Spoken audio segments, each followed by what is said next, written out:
Olá pessoal, tudo bem? Eu sou Marcos Farias, médico, psiquiatra e professor de psiquiatria. E esse mês no nosso canal Psiquiatria Hoje, a gente vai estar trazendo o número 8 do volume 177 da Revista Americana de Psiquiatria, que é a publicação justamente do mês de agosto do American Journal of Psychiatry, que é a revista oficial da Associação de Psiquiatria Americana. Durante esse mês a gente vai estar trazendo alguns resumos vinculados a artigos que foram apresentados na revista. Obviamente não teremos condições de trazer todos, mas trarei aqueles que me chamam mais o interesse.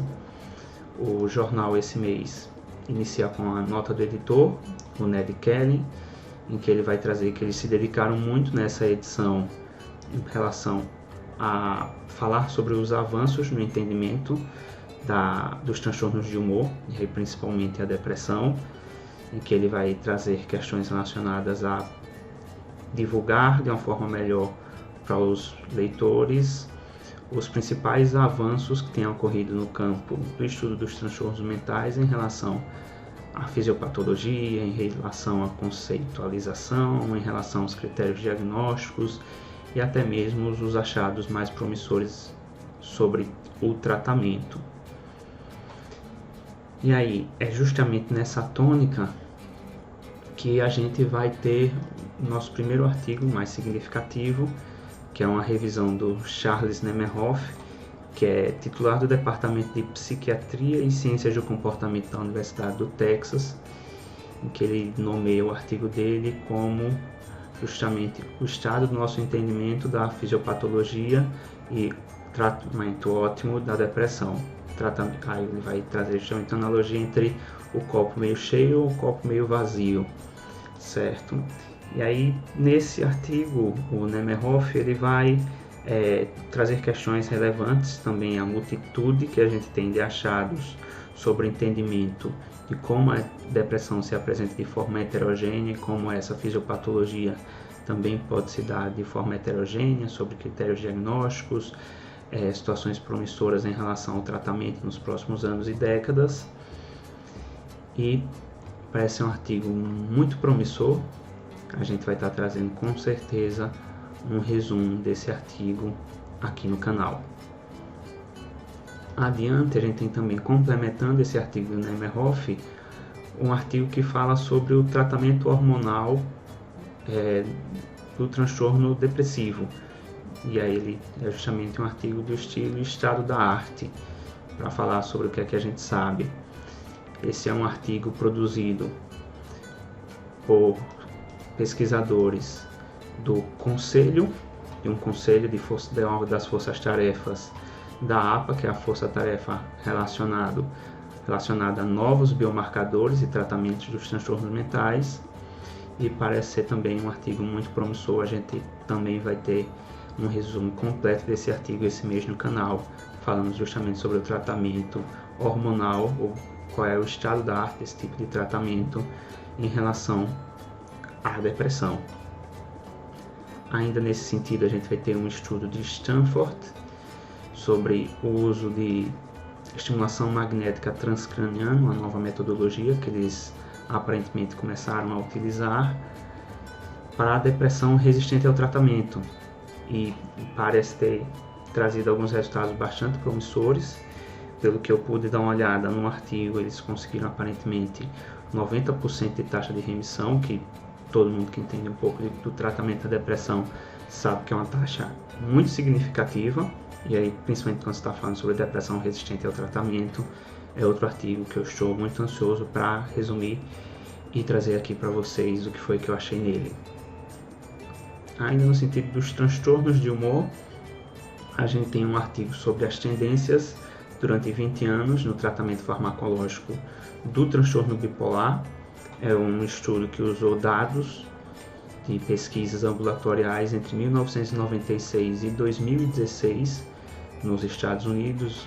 Entre outras questões, o artigo ele trata também sobre a transição de um uso muito grande de estabilizadores de humor para o tratamento dessas patologias, mas no passado que vem ocorrendo a transição em relação ao uso maior e mais frequente de antipsicóticos de segunda geração, tais como risperidona, lurazidona, quetiapina, olanzapina e por aí vai. Ele fala também sobre uma tendência de redução do encaminhamento desses pacientes para psicoterapia, o que é algo preocupante, e é um artigo que eu espero ter tempo de conseguir resumi-lo. Não estará no top das prioridades, tá certo? É porque o próximo artigo que eu vou mostrar para vocês provavelmente vai ocupar bastante tempo de revisão esse mês, mas se a gente tiver um tempinho eu trago ele ou num vídeo completo só ele, ou dentro de algum outro vídeo que a gente aborde algo similar durante esse mês. O próximo artigo é um artigo um tanto que deu muita discussão, porque ele saiu como ahead of print inicialmente, que significa que ele saiu à frente do impresso de forma online, e aí os leitores do jornal puderam ter acesso antecipado a esse conteúdo, que é um artigo que apresenta dados de registros suecos, uma pesquisa usando dados de registros suecos para avaliar desfechos relacionados a problemas de saúde mental em populações transgêneras antes ou depois de cirurgias de afirmação de gênero.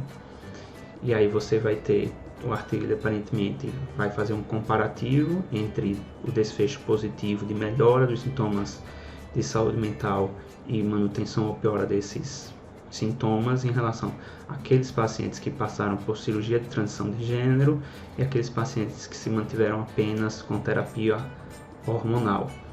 Esse vai ser um artigo difícil, não pelo conteúdo dele em si, porque o conteúdo dele seja um tabu, de forma nenhuma. Não é um tabu, é um artigo muito importante, é muito importante a gente falar sobre esse tipo de assunto, mas é demandar muito tempo, porque a gente teve, devido justamente a esse acesso antecipado que os leitores tiveram, muitos questionamentos em relação à metodologia e a metodologia estatística do artigo. E aí muitos leitores, que também são, obviamente, muitos deles pesquisadores, contestaram algumas dessas metodologias e as conclusões dos pesquisadores a partir desses problemas metodológicos e dos problemas de vieses do trabalho.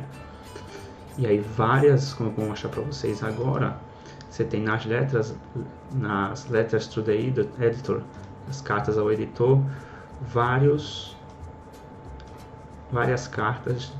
Aqui é um texto do próprio editor, obviamente, mas várias outras cartas falando sobre os problemas metodológicos do trabalho, certo? Que as conclusões que os pesquisadores chegaram, faltaram evidências para elas, e várias outras cartas que foram escritas por outros colegas médicos psiquiatras e pesquisadores, trazendo questões problemáticas em relação à metodologia e análise estatística da revisão feita pelos colegas. Então esse vai ser um artigo que realmente vai tomar bastante tempo, porque a gente vai ter que dar uma lida e resumida no próprio artigo, depois eu vou querer dar uma lida e resumida também nessas cartas para entender o escopo total dessa discussão. Ainda nesse tema, tem outro artigo muito interessante, que é, já aproveitando que ia ter esse tema, você vai ter um editorial do Sven Müller, que é justamente o tratamento em saúde mental de pessoas que estão passando por tratamentos relacionados à transição de gênero. E aí o que é que a gente sabe e o que é que a gente ainda não sabe em relação a isso. E eu espero também ter um tempinho para, justamente no escopo das pesquisas e do resumo do artigo maior do Richard Branson e do John Pashankis, conseguir trazer também, além de um resumo da discussão presente nas cartas dos outros pesquisadores, tentar também trazer para vocês uma discussão sobre esse editorial. Nós temos alguns outros artigos menores, certo? A associação artigo do Schwelingu, que é a associação entre a poluição ambiental aérea e a hospitalização diária por depressão em 75 cidades chinesas. Parece ser um artigo interessante. Aqueles que tiverem interesse, fiquem à vontade para procurarem, lerem. Infelizmente, eu acho que eu não terei tempo, dentre outras obrigações que eu terei esse mês, para parar e resumir esse trabalho. E outro trabalho, também um trabalho que parece ser muito interessante, que é o efeito intergeracional da exposição ao trauma. E aí ele vai trazer principalmente de exposição materna, as situações do Holocausto e a metilação do cromossomo FKBP5, certo? E aí alterações epigenéticas que podem haver nos indivíduos e a transmissão delas entre gerações causada por situações de exposição ao trauma. Parece ser extremamente interessante, algo realmente muito legal, mas também dentro do escopo de várias outras publicações muito interessantes esse mês. Possivelmente também não terei tempo para dar uma resumida nele. E aí, por esse vídeo é só. Durante o mês eu vou estar trazendo para vocês justamente esses resumos dos artigos que a gente falou aqui para vocês. E conforme o mês for passando, também essa semana eu vou estar um pouco bastante ocupado, porque eu vou dar 2 palestras, uma sobre exercício físico e saúde mental e outra sobre a neurobiologia da depressão, que possivelmente eu gravarei e disponibilizarei aqui também no canal mais à frente nesse mês de agosto. Por hoje é só, pessoal. Agradeço a vocês pela visita. Grande abraço, ótima semana para todos.